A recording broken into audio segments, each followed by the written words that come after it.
la tête dans les étoiles.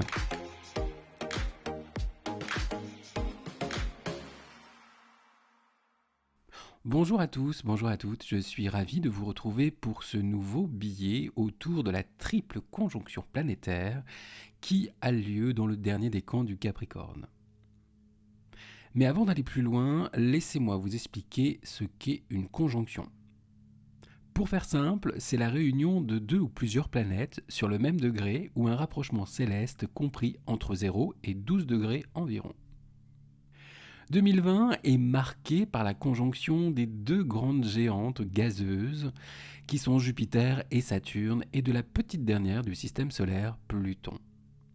Cette réunion particulière s'est produite à la toute fin du Capricorne, en moins 1893 avant Jésus-Christ et plus récemment en 1285 avec une légère variante cependant, puisque Saturne avait un pied en Verseau, un petit peu comme cette année durant le confinement. Cette configuration se représentera en 2755 dans le deuxième décan du Capricorne. En octobre, nous assisterons à la dernière symphonie des trois planètes. Ce chœur céleste servira donc soit de déclencheur, soit d'activateur, soit de confirmation à un événement dans votre vie.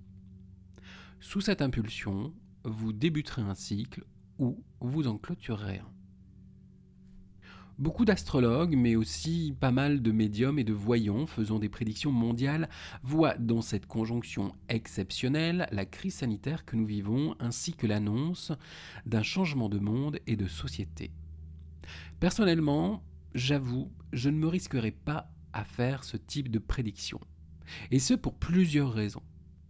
Déjà parce que notre monde est en perpétuel changement et évolution, et d'autre part, parce que le collectif et l'individuel s'imbriquent et sont presque indissociables.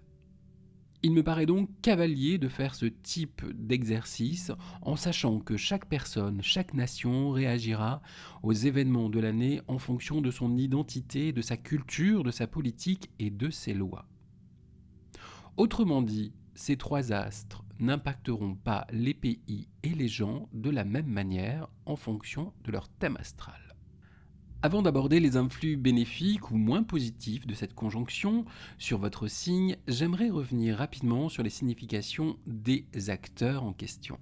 Commençons d'abord par Pluton. Cette planète nous confronte à nos peurs, à nos craintes, nos secrets, notre passé, nos vieux schémas et nos névroses. Elle est souvent source de transformations personnelles profondes. Lorsqu'elle passe sur un point précis de votre thème, elle est l'indice d'un changement de comportement à venir dans le secteur concerné. Elle permet les prises de conscience, les révélations, l'émergence des ressources qui se trouvent au plus profond de nous. Elle met en présence de nouveaux possibles et balaye ce qui n'est plus conforme. C'est la planète du deuil, des renoncements, des dépassements ou de la résilience, comme peut l'être aussi parfois Saturne. Jupiter, c'est la plus grosse planète de notre système solaire. Astre de l'expansion, de l'épanouissement, lorsqu'elle entre en résonance avec les étoiles de votre thème, au positif, elle offre ouverture et facilité. Représentant l'intégration au sein de la société et du monde, elle donne l'occasion de trouver sa place. C'est elle qui permet d'incarner qui l'on est vraiment, d'accepter nos originalités et nos facultés, voire notre personnalité. Si elle fait des aspects de tension à certains points de notre thème, alors elle amplifie une problématique, un mal-être, un sentiment de frustration. Le natif aura l'impression de subir plus que d'agir, ou alors il aura tendance à trop en faire.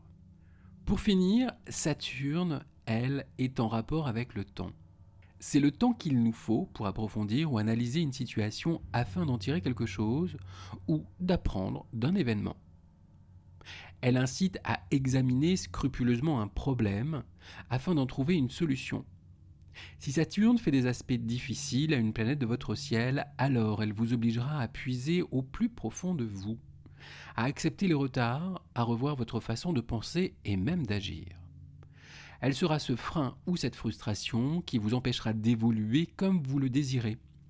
Elle vous incitera à tout mettre à plat afin de trouver d'autres solutions ou d'autres moyens de fonctionner. Avec Saturne, on expérimente pour grandir.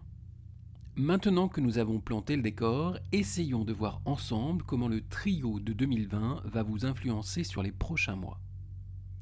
Si vous êtes bélier, tout vous incitera à travailler sur votre capacité à gérer l'urgence ou votre impulsivité. Vous serez amené à vous poser de vraies questions sur vos aspirations, votre orientation, vos besoins et votre future direction de vie. Né sous le signe du taureau mais aussi de la Vierge, la conjoncture planétaire du moment vous fera une fleur. La période sera donc idéale pour avancer dans certains projets, mieux définir votre situation amoureuse ou lui donner une autre direction plus conforme à vos désirs, voire pour accéder à un nouvel épanouissement. Si vous êtes Gémeaux, alors les mois à venir seront parfaits pour exploiter des facultés ou des capacités qui jusque-là étaient restées en sommeil ou peu utilisées. C'est l'occasion rêvée de faire un bilan sur ce qui vous anime réellement. Pour les cancers, les scorpions et les poissons, c'est votre rapport à l'autre ou aux autres qui devra être analysé, réfléchi, voire repensé. Après le dernier passage du trio, vous n'aborderez plus votre vie amoureuse ou sociale de la même façon. Un changement de perception est en cours. Vous êtes Lion, alors les événements vont vous amener à vous recentrer sur vos projets, votre activité, la manière dont vous vivez au quotidien, à moins que les astres ne vous incitent à réfléchir à l'organisation de votre vie. Né sous le signe de la Balance, tout comme les Béliers et un petit peu les Cancers, vous serez un petit peu moins gâtés. Tout vous demandera 2 fois plus d'efforts, d'investissement personnel et de concentration.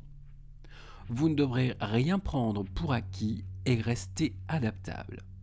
Sagittaire, pour vous, il sera question d'argent, de la gestion de votre temps ou de votre travail, voire tout simplement de votre carrière, ainsi que de la direction que vous désirez lui donner. Vous êtes Verseau ? Les derniers mois de 2020 vous verront tourner une page de votre vie. Vous êtes sur le point de terminer un chapitre et d'en ouvrir un autre.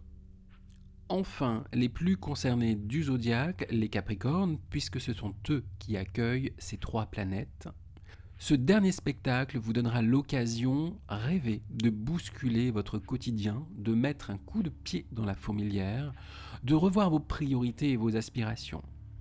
Vous terminerez donc l'année avec d'autres envies et de nouvelles perspectives pour 2021. Mais pour cela, vous devrez apprendre à voir du positif dans les situations qui vous semblent négatives. Et voilà, c'est tout pour aujourd'hui. On se retrouve bientôt pour un nouvel audio sur les grandes configurations planétaires à venir de 2021 qui seront la conjonction de Jupiter et de Saturne en Verseau, ainsi que la dissonance des 2 astres Uranus et Saturne. D'ici là, portez-vous bien et prenez soin de vous.